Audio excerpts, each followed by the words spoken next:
ఆంధ్ర తెలంగాణలో తక్కువ ఫీజులతో high quality results ఇస్తున్న ఏకైక సంస్థ తిరుమల్ ఐఏఎస్ ఇన్స్టిట్యూట్. తెలంగాణ భూ పరిపాలనలో భూభారతి శకం మొదలైంది.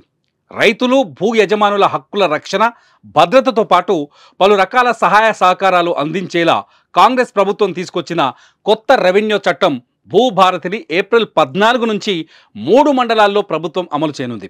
ఇంతకీ ఈ భూభారతిలో ఏముంది? ధరణికి భూభారతికి తేడా ఏంటి? రైతులకు జరిగే మేలేంటి?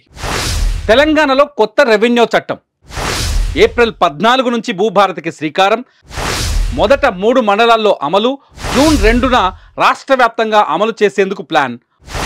పోర్టల్పై అవగాహన కల్పించేందుకు సదస్సులు. తెలంగాణలో ధరణిని రీప్లేస్ చేసింది భూభారతి చట్టం.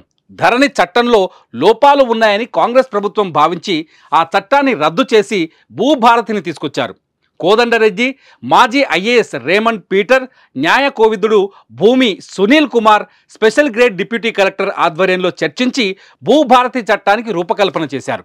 అంబేద్కర్ జయంతి సందర్భంగా భూభారతి ప్రస్థానం మొదలైంది.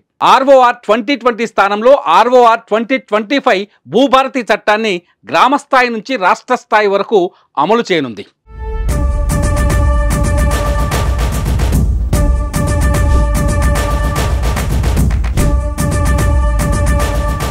ధరణిలో లోపాలను సవరించి భూభారతిని రూపొందించారు. గతంలో ధరణిలో 33 మాడ్యూళ్లు ఉన్నాయి.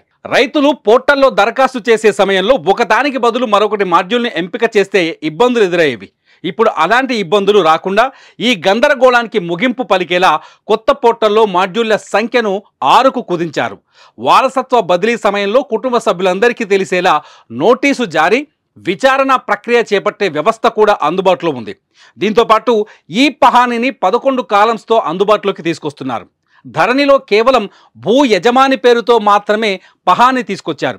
దాని స్థానంలో యజమాని పేరు, భూ ఖాతా, సర్వే నంబరు, అనుభవదారు లేదా పట్టాదారు, ప్రభుత్వ భూమి లేదా పట్టా భూమి, వారసత్వంగా వచ్చిందా, కొనుగోలు ద్వారా వచ్చిందా తదితర వివరాలు తెలిపేలా పహానీ ఉండనుంది.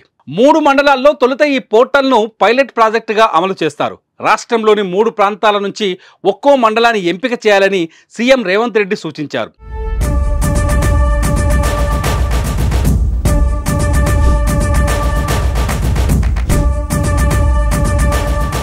జూన్ 2న తెలంగాణ రాష్ట్ర ఆవిర్భావ దినోత్సవం సందర్భంగా రాష్ట్ర వ్యాప్తంగా భూభారతి చట్టాన్ని పూర్తి స్థాయిలో అమలు చేయడానికి ప్రభుత్వం ప్లాన్ వేస్తోంది.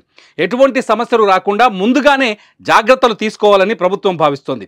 ఈ మేరకు కొత్త పోర్టల్పై ప్రజలకు అవగాహన కల్పించేందుకు రాష్ట్ర వ్యాప్తంగా అవగాహన సదస్సులు నిర్వహించడానికి సన్నాహాలు చేస్తున్నారు. మొదట అమలయ్యే 3 మండలాల్లో కలెక్టర్ల ఆధ్వర్యంలో సదస్సులు నిర్వహించాలని రేవంత్ రెడ్డి ఆదేశించారు. భూభారతి పోర్టల్ను ప్రజలకు, రైతులకు అర్థమయ్యేలా సులభమైన భాషలో ఉండేలా డిజైన్ చేస్తున్నట్టు తెలుస్తోంది. ప్రజల నుంచి వచ్చే సలహాలు, సూచనలు స్వీకరిస్తూ పోర్టల్ను అప్డేట్ చేయనున్నారు.